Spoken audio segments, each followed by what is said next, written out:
વંદે માતરમ, ભારત માતા કી જય। નમસ્તે મિત્રો, આજે આપણે આ વિડીયો અચાનક મૂકીએ છીએ। એનું કારણ એવું છે કે આપણને જાણવા મળ્યા મુજબ જે મોટા બસ સ્ટેન્ડની સામે મેરડી માતાનું મંદિર છે એની સામે જે દબાણ થયું છે એ મહિલા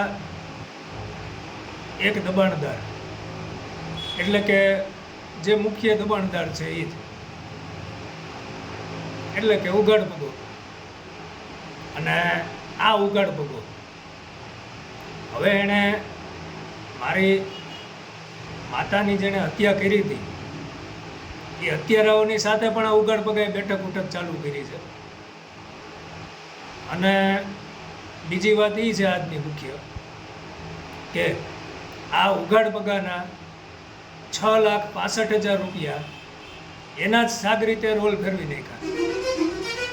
અને આ 6,65,000 રૂપિયા એવી રીતે હતા કે એનો એક સાગરીત આંબલીની નજીક આવેલી એક બેંકમાં નોકરી કરે, અને એ જે 6,65,000 રૂપિયા હતા એ બેંકમાં ઓને ઓન રહેતા, અને કોઈ પણ ખેડૂત લોન માટે નવા જૂનું કરવા આવે એટલે એની પાસે પૈસાની વ્યવસ્થા ન હોય તો આ 6,65,000 રૂપિયા પર ડેના 8 થી 9% વ્યાજે દેવાતા, અને એ જે વ્યાજ આવતું એ વ્યાજનું આ ઉઘાડ પગો અને એનો સાગરીત બે ભાગ પાડતા।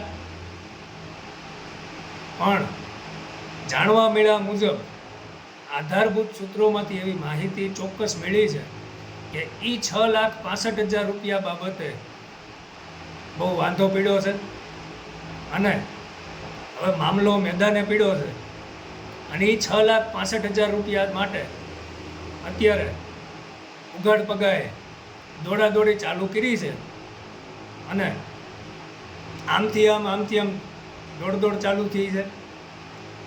બધી જગ્યાએ કોન્ટેકો ચાલુ કર્યા છે, પણ એ 6,65,000 રૂપિયાનો મેળ આવતો નથી। એટલે હવે એ બાબતે કંઈક નવી નીતિ ચાલુ કરી છે એવું પણ જાણવા મળ્યું છે। અને આ 6,65,000 રૂપિયા ઓને ઓન કઈ રીતે બેંકમાં રખાતા એ તો મેં તમને અગાઉ કીધું જ, પણ મહત્ત્વની વસ્તુ એ છે કે આજ દિવસ સુધી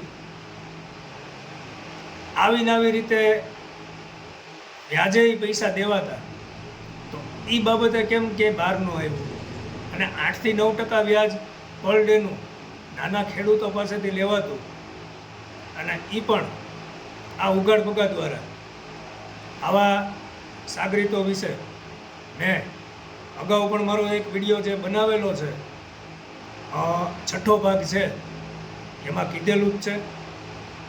અને એ જ મહિલો આ સાગરીત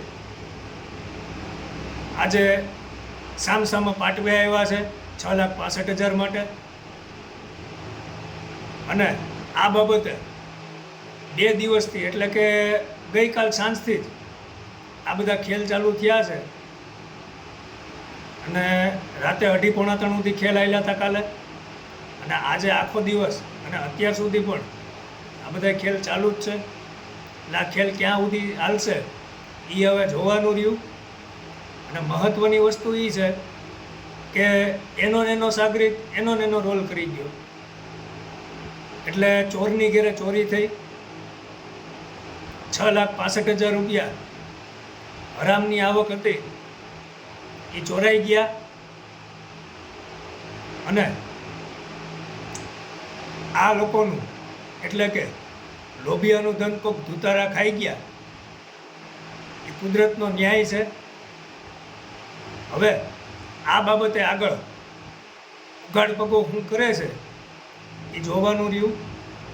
પ્લસ આ વિડીયોના માધ્યમથી ઉઘાડ પગાને હું એ કહી દઉં કે તે જે મારા માતાના હત્યારાઓ સાથે ઉઠક બેઠક ચાલુ કરી છે એ પણ મને ખબર છે, મને બધા જ સમાચાર મળે છે।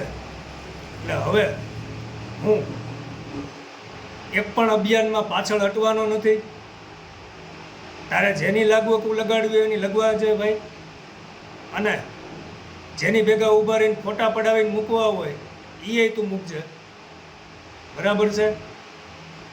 ધારી ગામમાં ડિમોલિશન થયું ત્યારે એકેય પદાધિકારી કે એકેય નેતા ફરકા નહોતા, અને આ 14 દુકાનો જે મોટા બસ સ્ટેન્ડની સામે મેલડી માતાના ઓટાની સામે આવેલી છે એ દબાણને બચાવવા માટે જે સરકારી જમીન છે એ દબાણને બચાવવા માટે એક પદાધિકારી પણ તારી ભેગા ચડ્યા છે એ મને ખબર છે, એક નિવૃત્ત કર્મચારીએ તારી ભેગો ચડ્યો છે એ મને ખબર છે.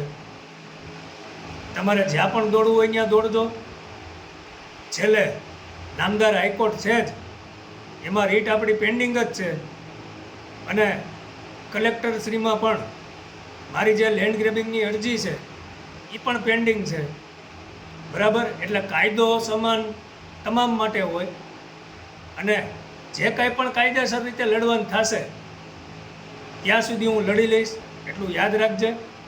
અને જે 14 દુકાનનું દબાણ છે એ ગમે એ ભોગે હું કઢાવીશ, અને મામલતદારશ્રીએ પણ પ્રક્રિયા હાથ ધરી છે.